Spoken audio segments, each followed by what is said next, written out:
Do you ever feel like everything's broken in Canada? I mean, here we are. Most beautiful place in the world, beautiful British Columbia, the Pacific, the Vancouver skyline, and another tent city. In that tent city are people hopelessly addicted to drugs, putting poisons in their bodies. They've probably lost their homes, their families.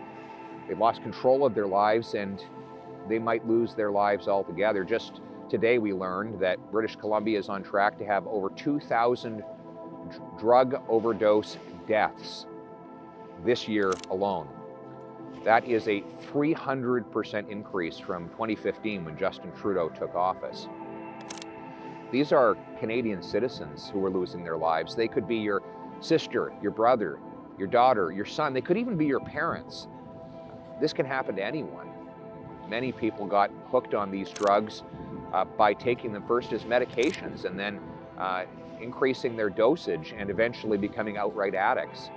It's not just crack cocaine and methamphetamines, but it's opioids that are in the same family of drugs that are often prescribed or overprescribed.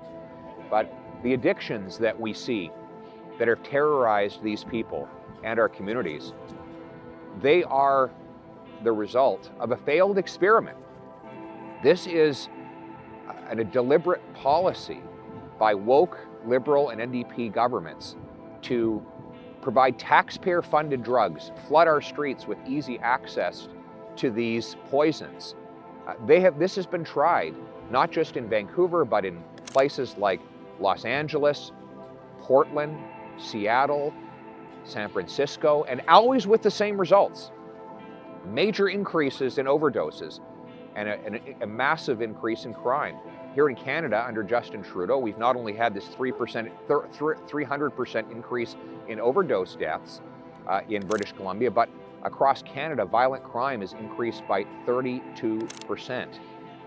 We should have expected this because every time this experiment has been tried, it has resulted in exactly the same outcome. But there are solutions. We know what works. First and foremost, we need to put the resources into bolstering our borders to keep the precursor ingredients that go into making these drugs out of the country. Second, we need to bring in tougher laws for the violent reoffenders and the gangsters and organized criminals who are preying upon these addicts. Look, I believe, like anyone, that a young person who makes a mistake should get a second chance, but we're not talking about that here. We're talking about hardened, repeat, violent offenders or organized criminals that are devoted to a life of crime and preying on innocent victims. And finally, and most importantly, we need to stop using tax dollars to fund dangerous drugs under the so-called and ironically named idea of safe supply. There is no safe supply of these drugs. They are deadly, they are lethal, and they are relentlessly addictive. Giving people more of these drugs will not free them from their addiction. It will only lead to their ultimate death, as we have seen over the last several years that it has been tried here in Vancouver.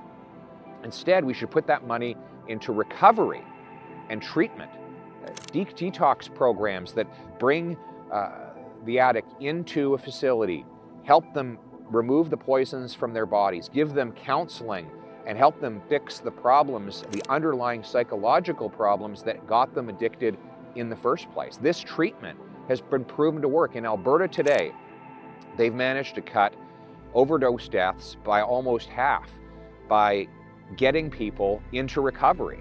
It's possible. There is hope to give people back control of their lives. That should be our purpose. This has failed, but there is hope that we can turn these cities around and save the lives of our fellow citizens. Let's put them back in control of their lives here in Canada. Like I said, it feels like everything's broken in Canada.